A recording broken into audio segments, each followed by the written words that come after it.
여러분, 지금 사진에 보이는 이 젖꼭지가 보이지 않는 남자가 프랑스 당국에게 체포를 당하면서 엄청나게 큰 파장을 일으키고 있습니다. 이 사람은 파벨 듀로프, 텔레그램의 CEO, 파운더이자 CEO죠. 유명한 미국 앵커인 터커 칼슨의 인터뷰에서도 등장을 했었죠. 이 사람이 몇 개월 전에. 그때 이 사람이 크게 사람들에게 많은 감명을 줬던 대목이 텔레그램이라는 거의 1억 명, 10억 명이죠. 거의 10억 명? 예. 거의 10억 명이 사용하는 앱을 개발하는데 30명의 직원밖에 없다. 그리고 이 사람들은 본사가 저는 어디에도 없는 걸로 알고 있거든요. 그래서 이 파벨 듀로프 같은 경우에는 두바이, 아니 UAE와 프랑스에 시민권이 있다고 해요. 그리고 이 사람은 VK라고 하는 러시아의 페이스북이라고 불리는 사이트의 파운더이기도 해요. 그래서 이 사람은 러시아의 마크 주커버그라고 많이 불립니다. 이 사람은 표현의 자유를 지키기 위해서 러시아 정부한테 대들었다? 이런 스토리가 대충 있는 걸로 아는데 저도 자세히 잘 모르겠고, 여튼 표현의 자유를 지키기 위해서 자기 한 몸 바쳐 세계 방방곳곳을 누비면서 마치 유령이라도 된 듯이 자기를 잡을 수 없게, 자기 본사를 압수수색하지 못하게 그 어디에도 본사를 두고 있지 않다라고 저는 알고 있는데, 혹시 제가 틀렸으면 댓글에 남겨주시고, 여튼 제가 그렇게 알고 있습니다. 이 사람은 또 특별히 젖꼭지가 없습니다. 안 믿기죠? 이런 사람이 억만장자 테크 CEO 파운더라는 게, 네, 저도 안 믿게요. 믿고 싶지 않습니다. 심지어 멋있어. 몸도 마음도 얼굴도 정말 멋있는 남자입니다. 그래서 이 사람의 체포에 대해서 재밌는 얘기가 많이 나오고 있어요. 일단 프랑스 정부가 얘를 왜 구금했냐, 왜 체포했냐? 텔레그램에서 무슨 정보가 나던데, 그 불법 정보가 아동 성 그런 거 관련된 거래. 얘가 그거를 조장을 했는지 안 했는지 몰라. 지금 아침에 트위터에서도 내가 봤는데 자세히 얘가 그거를 독려를 했는지, 그런 불법적인 것들을 하는 사람들을 도왔는지, 능동적으로 했는지에 대해서 디테일이 많이 없어. 그냥 끝! 얘 아동성에 관련된 거 했음 끝! 그냥 이거야. 뭐지? 이제 마크롱이었나? 프랑스 당국이었나? 거기서 그런 얘기를 했죠. 이건 그 어떠한 정치적인 동기에서 이 사람을 구금한 게 아니다, 이런 얘기를 했어요. 근데 구리죠. 그래서 BBC에서도 그런 얘기를 하고 있습니다. 여기에서 어떤 얘기를 하면은 러시아의 군대가, 러시아 군, 지금 우크라이나하고 싸우고 있는 러시아 군이 텔레그램을 엄청 많이 쓴대. 텔레그램 없인 작전이 불가능한 수준인지 아닌지 모르겠어. 근데 많이 쓴대. 그래서 러시아 제일 싫어하는 국가 어디죠 지금? 프랑스가 러시아 극혐하죠. 왜? 우크라이나 침략 당하면 그 다음에는 독일하고 폴란드 차례고 그 다음엔 프랑스니까. 응? 그러니까 이제 프랑스, 독일 이런 애들이 돈 모아가지고 저기 우크라이나에다가 군비는 모르겠고 장비, 훈련, 여러 가지 서포트, 나토 미국 해주고 있잖아. 그래서 이 전쟁을 이기려면 뭐를 해야 돼? 정보전에서 이겨야겠죠. 그래서 이 텔레그램에 있는 러시아의 이 기밀 정보를 취득하고자 이런 짓거리를 벌인 게 아닌가라는 뇌피셜을 한번 만들어 볼 수 있습니다. 근데 여기서 이제 우리 파벨 듀로프는 과연 자기 플랫폼 유저들의 자유, 이 표현의 자유와 직결되는 그들의 데이터를 넘겨줄 것인가, 이 백도어를 만들어서 프랑스 정부가 러시아에게 스파이 짓을 할 수 있는 길을 만들어 줄 것인가에 대해서 나야 모르지.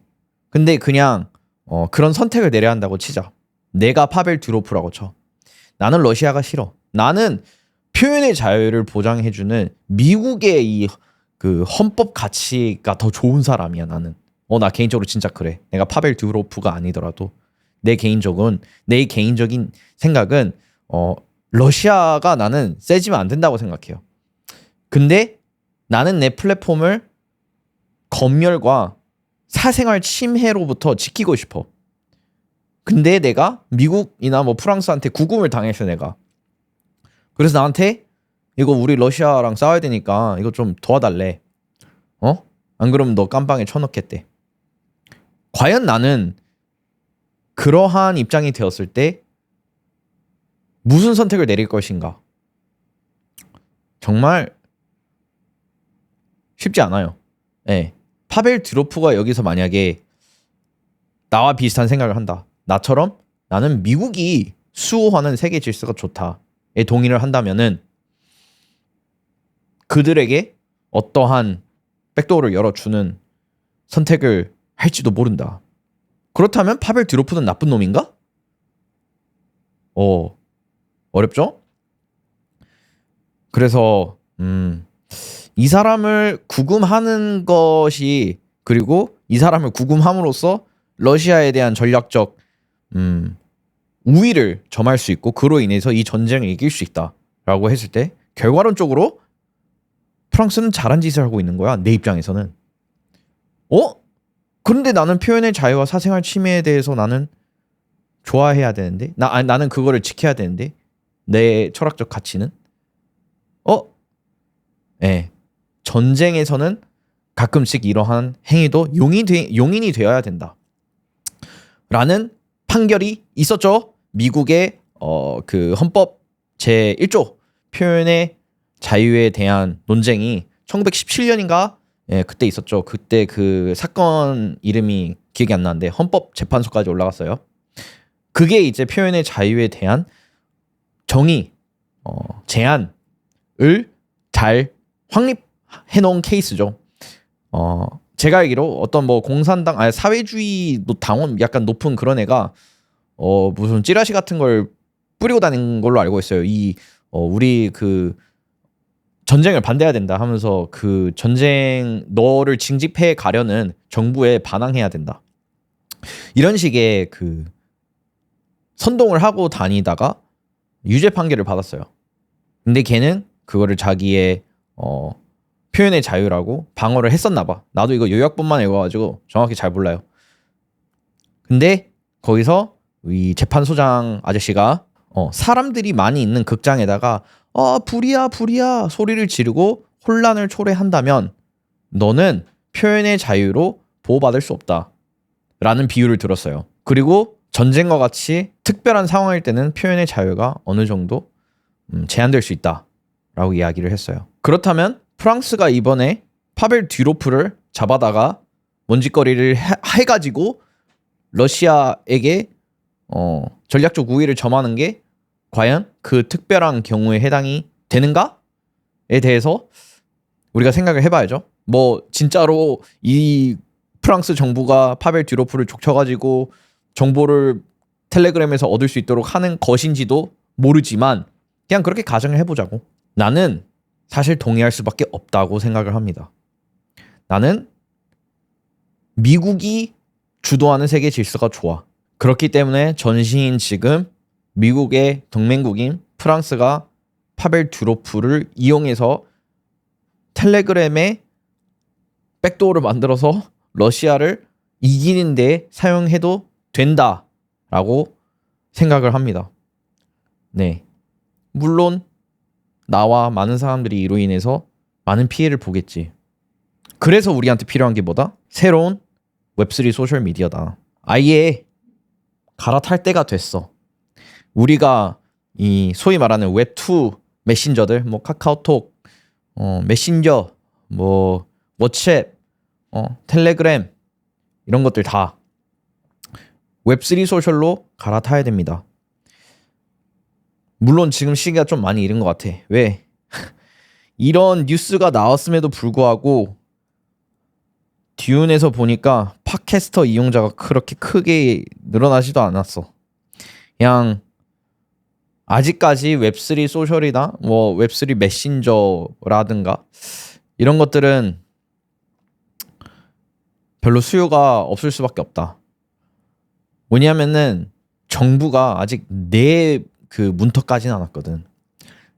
이 나의 표현을 제한하려는 자들이 내 문턱까지는 않았어.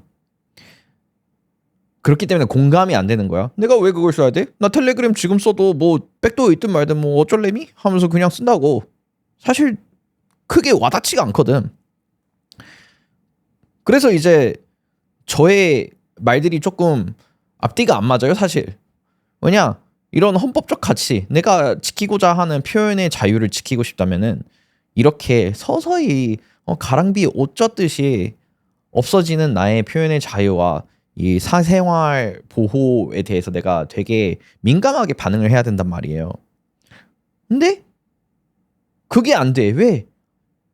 이 세상은 결국에 내가 원하는 최소한의 이 표현의 자유와 사생활 보호를 지키고 싶다면 내가 원하는 그 권력이 이겨야 돼. 그래서 이 표현의 자유를 지키는 것, 사생활 보호를 원하는 것은 결국에 그것을 보호하지 않는 주체로부터 나오기 때문에 어느 정도 희생을 해야 돼. 이래서 자유주의 정당, 미국의 자유주의 정당이 그래서 항상 져요. 뭐 아니 항상 진다기보다 항상 규모가 그 엄청 작을 수밖에 없어. 왜? 말이 앞뒤가 안 맞거든. 그 권력 쟁취를 하는데 그 과정이 철학과 이 현실이 너무 안 맞아. 그래서 타협을 하다 보면은 양당 체제야. 힐러리 아니면 트럼프래. Holy shit. 누구한테 투표를 할 건데. 그런 상황입니다. 그래서 이런 웹3 소셜이 대안으로 떠오를 수 있는가에 대한 현실적인 문제에 대해서 한번 생각을 해보자고. 이거 솔직히 팟캐스터가 떠오른 이유? 뭐 일단 이더리움 코어 개발자 같은 애들이 비탈릭이라든가 이더리움 그 카르텔 같은 애들, 이 인사이더 집단, 코인베이스 애들, 이런 애들이 거기서 굉장히 큰 영향력을 행사를 하고 있고, 게리 텐이라든가 하는 Y 콤비네이터 CEO 같은 애들도 거기서 굉장히 열심히 하고, 마크 안드리센, 발라지 뭐 이런 애들이 거기서 나름 열심히 포스팅을 해주고 있거든요. 이 세계에 꽤나 큰 영향력을 끼치고 있는 사람들이. 근데 그 외에는 진짜 굉장히 많아요. 그런 파머들이, 토큰 파머들. 올해 초에 굉장히 극심했죠. 디젠 토큰 파밍으로 엄청난 홍역을 알았죠. 이 한국인들 뭐 이상한 그 일평인가 이상한 사람 꽁무니 쫓아가가지고 된통 맞고 일평이는 뭐 그냥 잘리고 해가지고 요즘에 통계 보니까 한국인들의 활동이 굉장히 저조한 것 같더라고. 그래서 결국엔 파밍 용도로만 거기를 사용하는 사람들이 많은 거야. 그래서 이 웹3 소셜에 대한 좀 오가닉한 어뎳션, 사람들이 조금 돈이 아니라 진짜로 그 안에 있는 컨텐츠가 좋아서 그 플랫폼이 살아나기 위해서는 여전히 많은 시간을 기다려야 된다. 예를 들면 여기 러시아, 나이지리아, 카자흐스탄이 가장 많은 트래픽을 발생시킨다고 해요. 팟캐스터에 지금. 근데 나이지리아, 카자흐스탄 이런 국가들은 그냥 딱 봐도 파밍이죠. 토큰 파밍. 무엇을 하면서 파밍을 하는지 모르겠는데 여튼 하고 있다. 사실 러시아하고 우크라이나, 미국 다 그냥 토큰 파밍한 애들이라고 가정을 해도 과장은 아닐 수가 있어. 근데 이게 이렇게 쉽게 될 수 있는 이유가, 파밍이 쉽게 될 수 있는 이유가 신원 인증을 하기 어려워서 그래요. 크립토로는. 얘네 팟캐스터 끽 해봐야 트위터 계정을 연동시키는 원리로 하거나 뭐 딱히 없어. 내가 기억이 지금 안 나는데 온체인으로 내가 지갑 무한개 만들고 트위터에다가 지메일 계정 무한개 만들어서 트위터 계정 연계시키고 그거를 지갑으로 연계시키면은 어쩔 건데 니들이 내가 진짜 사람인지 아닌지 어떻게 확인할 건데 라는 단점이 생기죠. 그래서 스팸이 기하급수적으로 올라간다. 그래서 팟캐스터가 도입을 했던 게 한 사람당 8불인가를 지불을 해야 선불로 지급을 해야 팟캐스터라는 플랫폼을 사용을 할 수 있게 조치를 취해놨죠. 근데 8달러면은 솔직히 조금 소득이 있는 국가라면 할 만한 금액이거든요. 예를 들면은 내가 계정이 100개야. 그러면은 그거 하나 하는데 800불밖에 안 되거든요. 그 전체 계정을 다 해주는데 신원 인증을. 근데 거기서 내가 만약에 에어드랍 한 번만 잘 받으면은 내가 800불 못 받을 것 같아? 그냥 받아버리지. 디젠도 잘 받은 사람들 그냥 한 방에 뭐 10만 불씩 그냥 받았는데. 그러니까 이런 웹3 플랫폼의 가장 고질적인 문제가 이걸 사용하는 사람들도 웹3 기반, 크립토 기반이다 보니까 어떤 사용자를 획득하는 데 있어서 토큰을 그냥 토큰만 뿌려.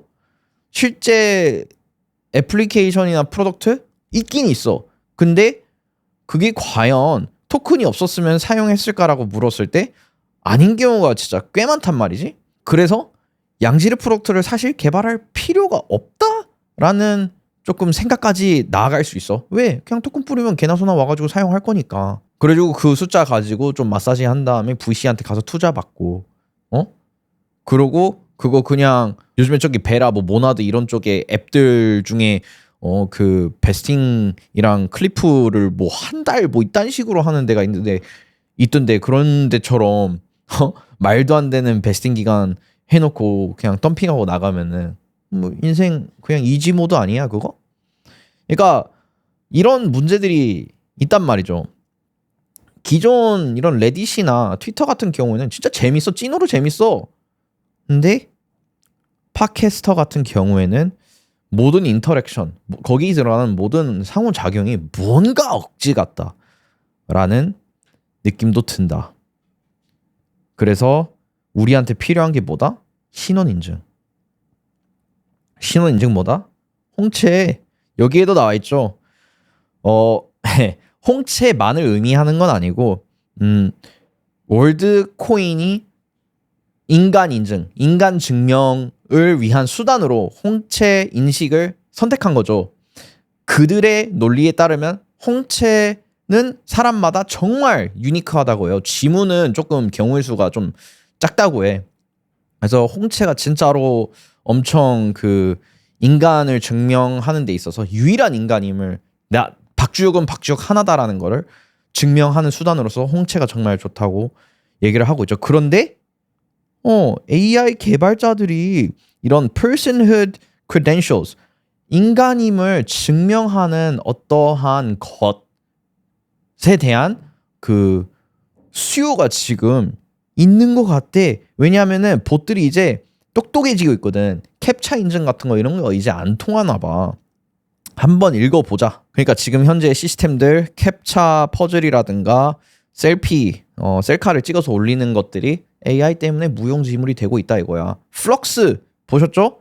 최근에 플럭스 못 보신 분들을 위해서 한번 봅시다. 지금 이 이미지가 플럭스로 만든 이미지라고 해요. 옛날 AI 같은 경우에는 이런 글자들 있죠. 뒤에 있는 이런 글씨들이 그냥 이상한 글씨였거든. 영어가 아니었어. 근데 이젠 글씨까지 제대로 표기를 하고 거의 뭐 실사야. 진짜 말이 안 됨. 이걸 뭐 무슨 뭐지 이상한 필터 걸면은 이게 실사인지 아닌지에 대해서 구분할 수 있는 툴도 있다고 하는데 사실 그런 것도 그냥 원하면은 조작해가지고 그냥 진짜로 구분할 수 없게 만들 수 있을 것 같거든요. 나야 모르지만 아마 그렇게 될 거야.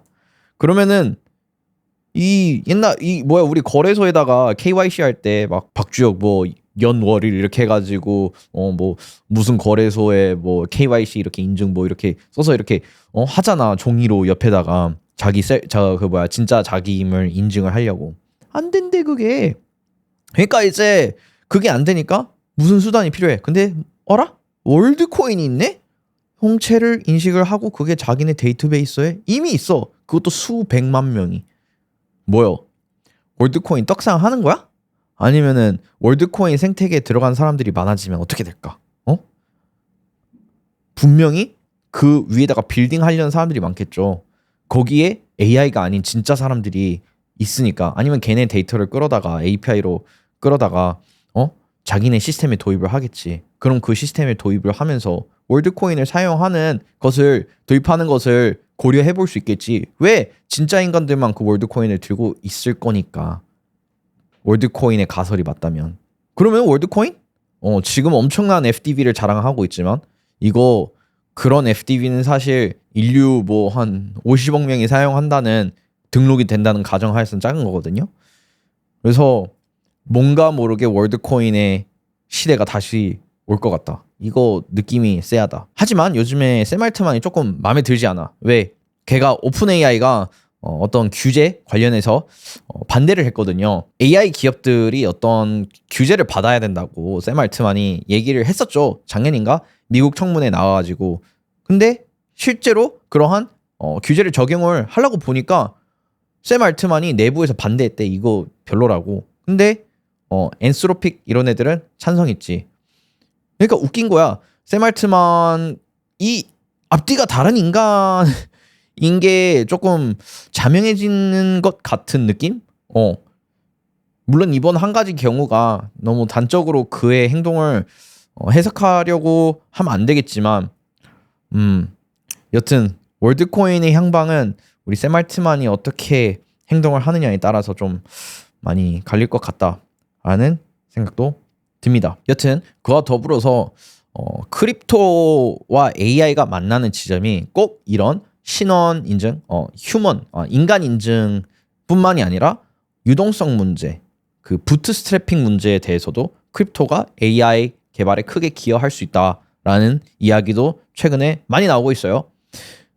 왜냐하면은 AI 같은 경우에는 엄청나게 많은 컴퓨팅 파워가 들어가고 엄청나게 많은 리소스가 들어가는데 그에 반해서 뭐 투자금을 끌어모으거나 그 자기네들이 개발한 기술을 곧바로 유동화시키기가 어렵다라는 문제가 있다고 해요. 그걸 뭐가 해결해 주냐? 크립토처럼 그냥 토큰 휘잉 팔아버리면 이제 우와 기술 개발해놓고 우리 크립토로 바로 돈 받고 크립토 그 베스팅 스케줄에 따라서 우리 직원들 월급도 주고 그런 활동이 가능하다는 거야. 이거 완전 크립토가 AI를 위해서 개발된 거 아니야?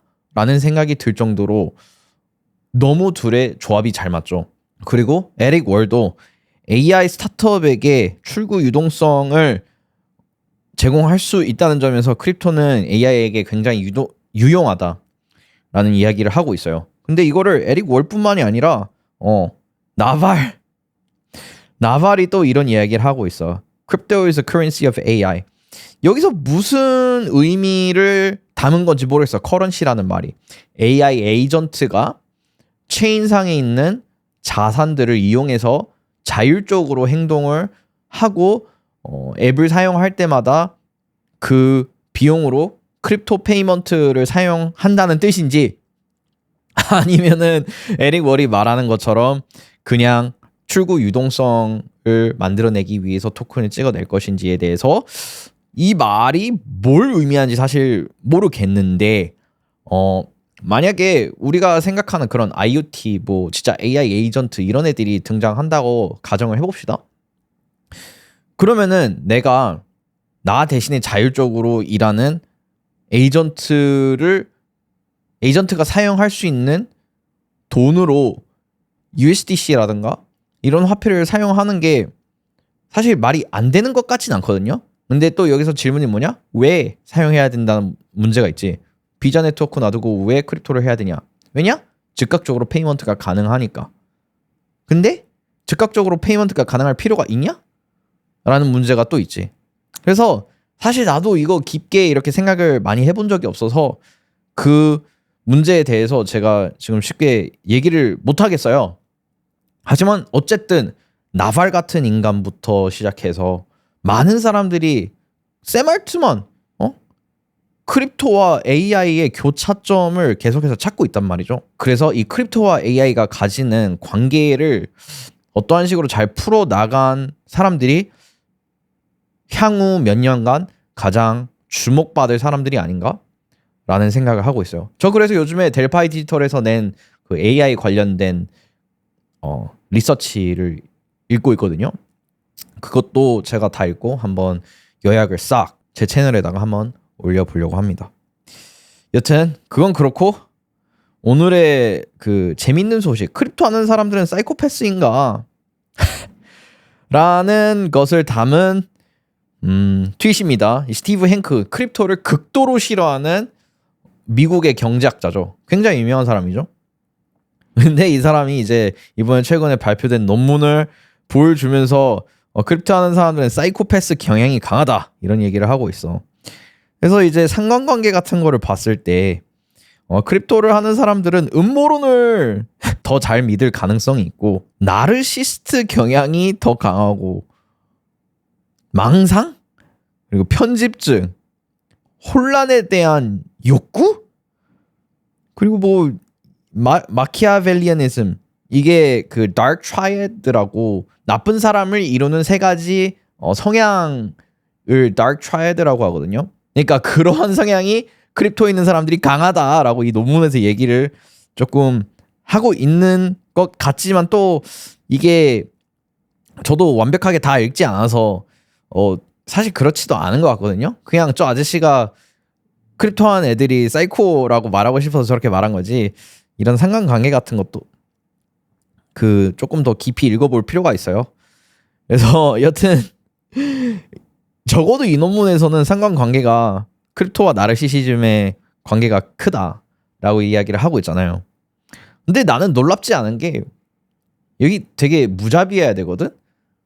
그냥 예를 들면 내가 친구들이랑 코인을 다 같이 샀어. 그러면은 그 가격이 펌핑 됐을 때 내가 덤핑하고 나가야 내가 돈을 벌거든. 내가 옆에 있는 사람을 기다려줄 수가 없어. 그럼 내가 돈을 덜 벌어. 그러면은 돈을 제일 많이 버는 사람들이 누구냐? 자기 친구들이나 자기 지인들이나 인정사정 없이 주변에 있는 사람들, 인터넷에서 만나는 사람들에게도 그런 무자비함을 보여줄 수 있어야 돼. 특히나 이 시장은 더 좁아. 그렇기 때문에 나의 덤핑이나 나의 구매가 내 주변에 있는 사람들에게 더 많은 영향을 끼친다고. 그렇다고 생각을 했을 때 여기서 돈을 많이 버는 사람들은 조금 그런 성향이 더 강할 수도 있다라는 말이 설득력이 없진 않아.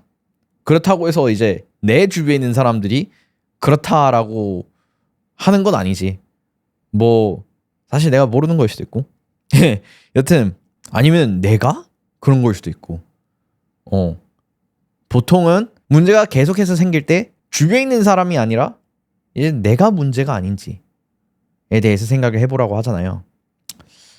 다행히 저는 이 크립토에 있으면서 뭐 큰 문제는 없었던 것 같아요. 그냥 무난하게 이 재밌는 영상 찍으면서 글 쓰면서 잘 지낸 것 같아. 그래서 나는 나르시시스트가 아니라고 나름 합리화를 해보고 싶지만 주변에 있는 사람들이 어떻게 생각할지 전 모르겠습니다. 여튼 오늘까지고요. 감사합니다.